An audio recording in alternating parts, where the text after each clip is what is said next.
My wife said she was going to sell me, and I thought she was joking until Prime Sales Day, when she actually put me up for sale online. The description goes like this. This is my husband, a good-for-nothing freeloader without any income. If you're interested in a spineless bum, feel free to place an order. The services are at the buyer's discretion. $200 a day. $50,000 buys out his entire future. Whoever buys the rest of his life will have him exclusively, and I'll divorce him on the spot. I wish you all the happiness in the world. She posted this to mock and humiliate me, but she never imagined that someone, a rich woman, would actually buy my future. Dexter, I'm selling you. My wife, Samantha Yates, smirked as she handed me her phone to show me the post. My face darkened as I read it. When we got married, I already had my own business. Afterward, she enjoyed the good life I provided. I even built her parents a house back home worth hundreds of thousands and gave her brother $200,000 to help him buy a house and get married. In our third year of marriage, my tech platform company went under. Since then, I've been working from home developing a video game. But in her eyes, that makes me a lazy bum who just plays games all day, never earning a dime. Samantha, isn't this going a little too far mocking me like this? I said, my voice cold. When things were good, I never hesitated to give everything I could for you and your family. But now that I'm down, you throw this in my face too far. You've been holed up at home for 2 years doing nothing but gaming. Am I wrong to call you a waste of space? She scoffed. And don't flatter yourself. No one's going to buy you anyway. It doesn't matter if anyone does. Just putting me up there shows how little you think of me. And I've told you 100 times, I'm working on a game. When it takes off, everything will turn around. Get a grip, Dexter. You'll never turn things around. Oh, and how can you be so sure of that? She sneered. Go look in a mirror. You look like a bum. The only difference between you and a street beggar is your clothes, and you're still talking about turning things around. My time is going into developing the game. Enough. I don't have time for your excuses. She grabbed her bag and headed for the door. It's past 8 p.m. Where are you going? I asked. To work, obviously. How else do you think we'll pay the rent? She shot back icily. After my company went under, the bank took back our house. I'll pay the rent. I shouted. Instinctively, she just laughed, slamming the door behind her. After a few cigarettes, I strapped on my helmet, opened up the delivery app, and waited for an order. Soon enough, I got a delivery for crawfish, and the customer even left a $50 tip asking that I peel the crawfish when I got there. After picking up the crawfish, I made my way to the customer at the Galactic Lounge karaoke bar. About half an hour later, I found myself outside room 808. Just as I reached for the door, I saw her Samantha. Inside, a group of 7 or 8 people were laughing and singing with Samantha, sitting right in the middle next to her ex, Tyson Caldwell. They were singing Only True Love, looking like a couple. Didn't she say she was working late? Guess she's working overtime at karaoke. I could feel the heat rise on my scalp like a storm cloud had just settled over my head. Just then, a heavy-set girl opened the door. Come on in. I stepped inside. Samantha, engrossed in singing, hadn't even noticed me. Just sit over there and peel the crawfish for me. Let me know when you're done, she said, pointing to a corner. I settled in back, turned to them, and started peeling. After a few minutes, the group decided to play a game of Spin the Truth. Samantha lost and picked truth. So how often do you and your husband? You know, Rebecca? The heavy-set girl giggled, prying into her private life. Ugh, don't make me sick. Forget weekly. We haven't done a thing in over a year. Samantha scoffed, full of disdain. Ever since I lost everything, she's kept her distance from me. No way. Not even once in a year. Are you telling the truth? Someone chimed in, incredulous. I swear, if I'm lying, let me get hit by a car, she said, raising her hand like she was making an oath. Well, does your husband even function? One of them asked with a snicker. If he doesn't, I'll just not like I care. She shot back. Samantha, that sounds miserable. Someone sighed. It's absolute hell. You guys don't know how disgusting he is. Lazing around all day on video games, living off me. Every minute I'm home with that deadbeat is torture. She sneered. Oh, Samantha, you deserve better, Tyson said, pulling her into a comforting hug. If it weren't for your mom opposing us back then, I wouldn't have married that loser out of spite.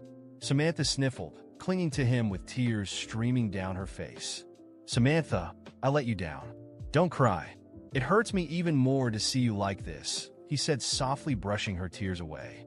Come on, a few tears aren't enough. How about a kiss to really make it better?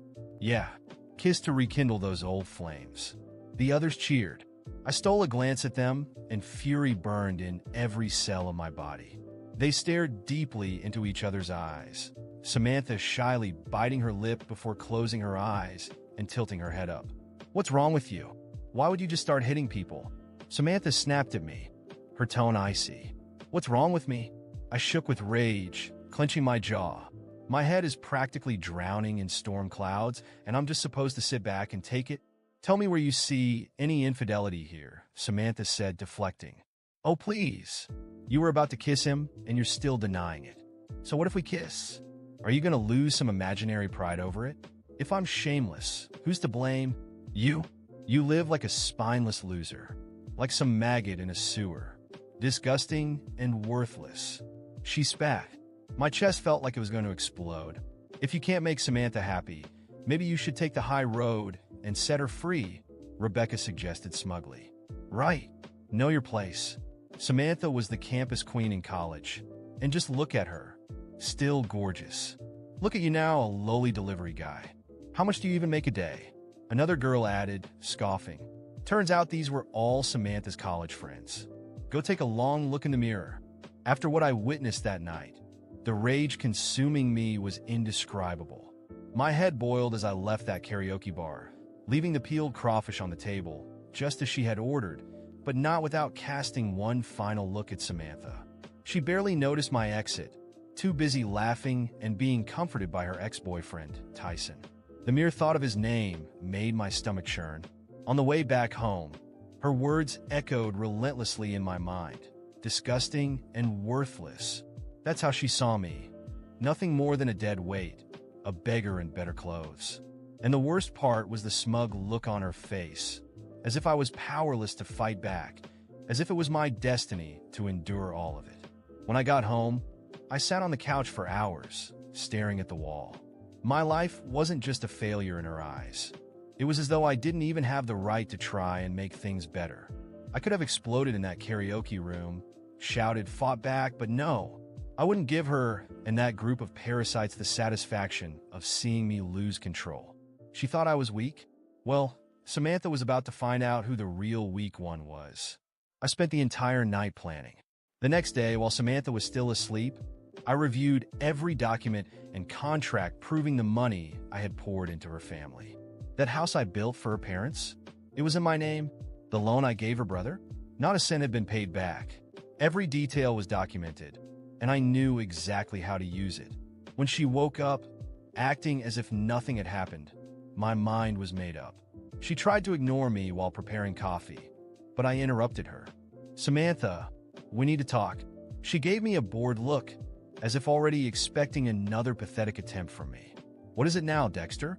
Are you going to whine about that post again? She said, scrolling through her phone. I took a deep breath to keep from snapping. I'm not going to whine. I'm just going to tell you that I'm done. Done being treated like garbage by someone I put on a pedestal for years. You want to sell me? Fine. But let's start by settling your debts first. She froze, finally looking at me with a mix of confusion and suspicion. What are you talking about? I'm talking about your parents' house, the money I gave your brother. All of it is documented, and I'm demanding it back. Don't worry, I won't humiliate you publicly like you did to me. I'll handle it the proper way, legally. Her face went pale for a moment, and I thought I saw a flicker of fear. But, as always, she quickly regained her composure. You're pathetic. Are you really going to fight over money now, Dexter? After everything I've done for you? I laughed, unable to believe her audacity. Everything you've done for me? Samantha, you've never done anything for me that wasn't about what you could gain in return. But don't worry, you won't have to deal with me much longer. Our marriage is over. She stared at me in disbelief, then let out a derisive laugh. You think you can make it on your own? Look at you. You have nothing, Dexter. Nothing. I'm the only thing standing between you and living on the streets? It's funny you say that, because that's exactly how I've felt about you for years. But now I realize I was wrong. You were never my support, Samantha. You were the weight I carried for far too long. I grabbed my things and walked out, leaving her standing there in the kitchen. My first step was to find a lawyer. I explained everything: the money, the house, the investments I'd made in her family. He assured me I had a strong case and got to work immediately. At the same time, I poured myself into my project. If Samantha thought my game was a joke, she was about to choke on every word she'd ever said. 3 months later, I received news that the case was progressing well. Her parents' house was about to be auctioned off to repay me, and her brother would either have to pay back the loan or face legal consequences. During this time, I worked relentlessly on my game, putting in sleepless nights and investing every ounce of effort into it. And then it happened. The game launched. Not only was it well received, but it became an immediate hit. Positive reviews, sales skyrocketing. Within weeks, I was earning more money than I'd ever imagined. When I received my first million, the only thing I felt was relief. It wasn't about the money. It was about proving to myself that I wasn't the failure Samantha claimed I was. One day, as I was reviewing contracts in my new office, I got an unexpected message. It was from Samantha. "We need to talk. I'm sorry for everything. Can we start over?" I laughed out loud reading it. She was desperate. Through mutual acquaintances, I learned that her brother had to sell his house and that her parents were struggling financially. And Samantha? Tyson had abandoned her as soon as he realized she was no longer financially stable. I ignored the message. Samantha was part of a chapter in my life that was closed for good. Today, I'm focused on the future, on my success, and on never letting anyone treat me the way she did again. Because contrary to what she believed, I was never weak. I was just waiting for the right moment to show my strength. When I received that message from Samantha asking to talk and start over, I felt a mix of disgust and satisfaction. There she was, the same woman who once treated me like dead weight, now crawling back into my life. Ignoring her wouldn't be enough, not after everything she'd done. She needed to feel the humiliation and pain she had so easily inflicted on me. I agreed to meet her. I chose an upscale restaurant, the kind of place she used to love when we were living the high life. I knew she couldn't afford it now, and that was part of the plan. When I arrived, Samantha was already there, dressed in an outfit that clearly didn't match the sophistication of the venue. She tried to look elegant, but her tired expression and fake smile gave away her desperation. "Dexter, you came," she said nervously, forcing a smile. "Of course I did. How could I miss an opportunity like this?" I replied, sitting down calmly. I ordered the most expensive wine on the menu, making sure the waiter announced its price out loud. Well, I wanted to apologize for everything. I was such an idiot. I didn't know how to appreciate you, Samantha began, her voice rehearsed and shaky. "Oh, don't worry. I appreciated you enough for both of us," I retorted, my smile cold. She went on, talking about how everything had gone wrong for her, how Tyson had abandoned her, how her parents were about to lose their house, and how she missed the man I used to be. Every word felt like a pathetic attempt to gain my sympathy. I let her talk, watching every gesture, every fake expression of regret. "You know, Samantha, you're right. I've changed, but not because of you. Despite you," I said, my voice firm. "You humiliated me, treated me like garbage, exposed me to the world as a failure. And now that you're at rock bottom, you expect me to save you." She tried to defend herself, but I raised my hand, cutting her off. "I'm not finished. Do you know what I did after I left? I worked. I fought. I proved that I'm so much more than you ever imagined. Today, I have a multi-million-dollar business, international contracts, and people who respect me. And do you know what you have? Nothing. Because that's exactly what you deserve." Her face went pale. The people at nearby tables began glancing our way, sensing the tension. "Remember that ad you made to sell me?" I continued, leaning slightly forward. "Well, Samantha, today I wouldn't pay a single cent for you." She started crying, and for the first time, I felt something like relief. I didn't need to yell or do anything more. Her tears were proof that she finally understood the magnitude of what she'd lost. I stood up, placing cash on the table to cover the bill. Before leaving, I looked at her one last time. Good luck, Samantha. You're gonna need it. I walked out of that restaurant without looking back. Not because I was running away, but because that chapter of my life was finally closed. Today, my life is in a place I could hardly have imagined just a few years ago. My gaming company has grown exponentially. Our latest release was a global success, and the media regularly seeks me out for interviews. I live in a modern home overlooking the ocean, surrounded by people who value and believe in me.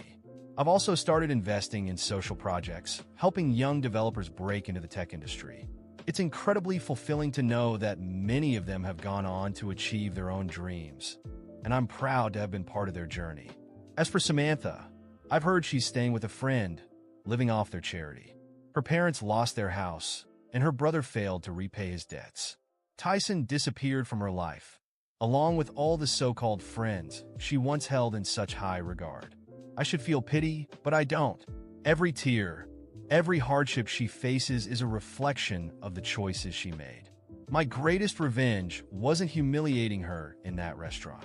It was showing her and the world that the strength she never saw in me was real. Today, I am living proof that no one has the right to define us by our failures. Yes, I fell, but I got up stronger than ever. And Samantha? She'll remain on the ground forever.